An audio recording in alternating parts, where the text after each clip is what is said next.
बिस्मिल्लाहिर्रहमानिर्रहीम वमा खलक़्तुल जिन्न वल इंसा इल्ला लियअबुदून।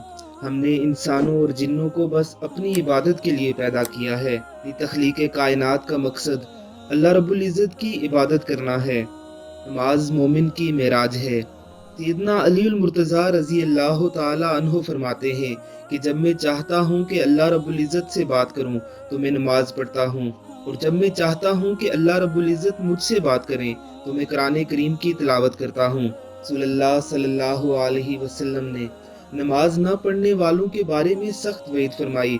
आप सल्लल्लाहु अलैहि वसल्लम ने फरमाया, मेरा दिल करता है कि नमाज न पढ़ने वालों के घरों को आग लगा दूं। बेशक उन घरों को आग ही लग गई जिनमें कोई नमाज पढ़ने वाला नहीं होता। जरा देखिए इस माजूर बच्चे को, ये किस मुशक्कत के साथ अल्लाह रब्बुल इज़्ज़त के सामने अपनी हाजिरी पेश कर रहा है। इस मासूम बच्चे को देखने के बाद भी किसी के पास कोई दलील, कोई हुज्जत या इनकार का कोई मौका रह जाता है। कल बरोज़े हशर जब ये बच्चा अल्लाह रब्बुल इज़्ज़त के सामने अपनी सारी नमाजों के साथ पेश होगा तो आप कोई दलील पेश नहीं कर सकेंगे कि या अल्लाह मैं परेशान था, मैं बीमार था, मुझे ये मुसीबत, तंगी, तकलीफ या परेशानी थी। नमाज दीन का सुतून है।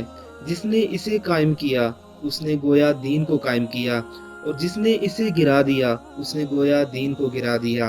खुदा के लिए नमाजों को छोड़कर दीन को गिराने वालों में अपना नाम ना लिखवाइए।